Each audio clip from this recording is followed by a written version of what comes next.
Breaking news! I don't know about you, but I was very happy with the Steelers' victory against the Panthers. If you also like this victory, hit that like button hard. If possible, write something like this: Go Steelers! We're ready for the season. Now I need to address some important points with you.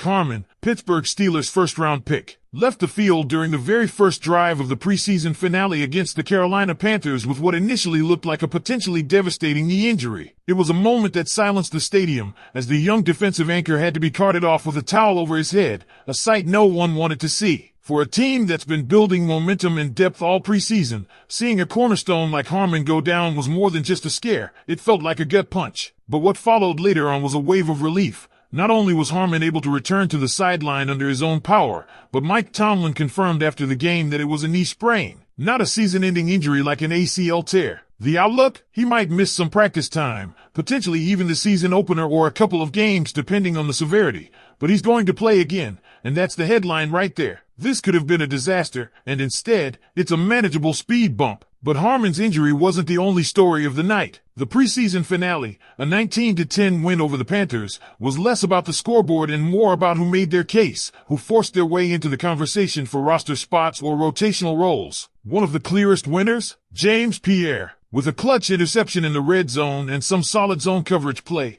Pierre made the kind of performance that puts pressure on the coaching staff. He's still a bubble guy, possibly destined for the practice squad, but he made their job harder. And that's exactly what a player in his position needed to do. Scotty Miller is another name to highlight. He was reliable, consistent, and made plays down the field. With his speed and route running skills, he's looking like a perfect backup to Calvin Austin III. The coaching staff trusts him, and Miller has earned that trust with steady play throughout camp. He's not a WR1, but in a league where depth wins games, he's a guy who can step in and contribute immediately if needed. And what about Skylar Thompson? The buzz is real. While Mason Rudolph has been penciled in as the team's QB2, Skylar has made it interesting. He finished the night 11-for-13 with 152 yards and a touchdown, no picks, smart decisions, efficient throws. He missed a wide-open touchdown on a wheel route to Lou Nichols, which stung, but his overall command and performance has earned him serious consideration. If the Steelers don't keep him on the 53-man roster, some other team will. He's proven he belongs in this league,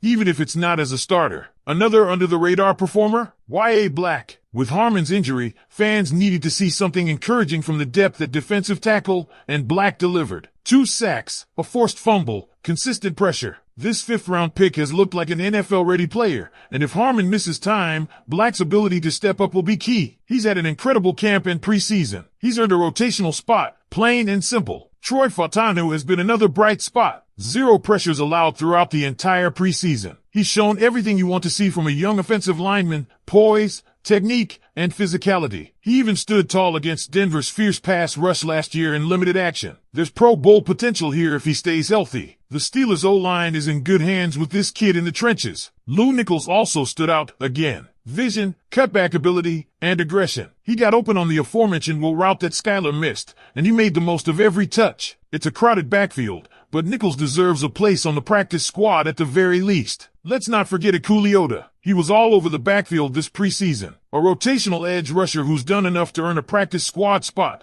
Leota looks like a guy who could contribute in a pinch, especially if someone like Nick Herbig misses time. Andrew Peet has quietly been one of the better stories on the offensive line. A veteran with starting experience, he's been the one consistent piece among a backup unit that's struggled. Expect him to make the final roster. Trey Sermon, he made his case too. A powerful night running the football, lowering his shoulder, making key cuts. For a team that's going to run the ball a lot under Arthur Smith, carrying 4 running backs isn't out of the question. Sermon could be that 4th back. And even the kicker, Ben Sauls, had himself a night. 2 50-yard field goals, nailed with ease. He's not going to make the team because Chris Boswell's the guy, but Sauls has put quality tape out there for other teams. If a team needs a kicker, they'll be calling. Along the defensive line, S.E. Otto was another standout. He impacted the line of scrimmage consistently, getting into the backfield on both run and pass downs. He's probably a practice squad candidate, but he showed enough to deserve a longer look. Carson Bruner also impressed on special teams. It's going to come down to him or Mark Robinson for that final linebacker spot. Robinson has more experience,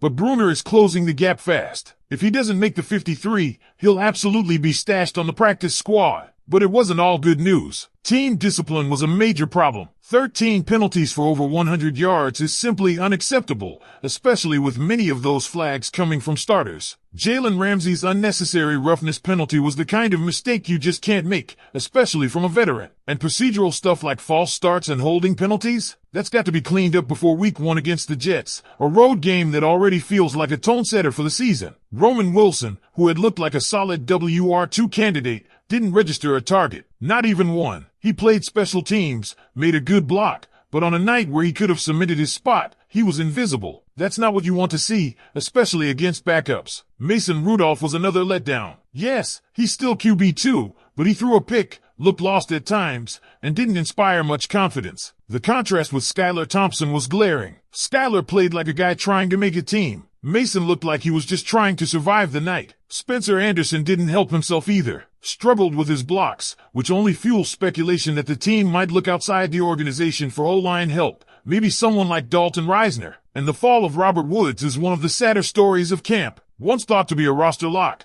now he's running with the second unit in the second half of the preseason finale. That's not a good sign. Barring a major surprise, it looks like the veteran might be on the outside looking in. Ryan McCullum was another name who hurt his chances. Multiple penalties, poor snaps. It just wasn't a good night for the backup center, even if his experience keeps him around for now. So what do you think, Steelers Nation? With Derek Harmon's injury scare, Skylar Thompson's rise, and the discipline issues across the board, what stood out to you the most from this final preseason game? Roman Wilson's disappearing act was another surprise. After 2 strong showings in the first 2 preseason games, he didn't even get a target in the finale. Maybe it was the play calling, maybe the quarterbacks missed him, but whatever the reason, it was a missed opportunity. He still projects as a major part of this offense, but the lack of impact in the final tune-up game leaves some questions unanswered. Fortunately for Wilson, his special teams contributions and prior flashes likely keep him safe. Then you look at the offensive line depth, still a sore spot. Spencer Anderson had another rough outing. Lost blocks, poor leverage, and just didn't look like someone ready to be counted on if injuries strike. His struggles are exactly why rumors about bringing in Dalton Reisner have legs. This team cannot afford a weak link up front when it wants to dominate on the ground and protect Kenny Pickett. Anderson might survive the cuts due to versatility,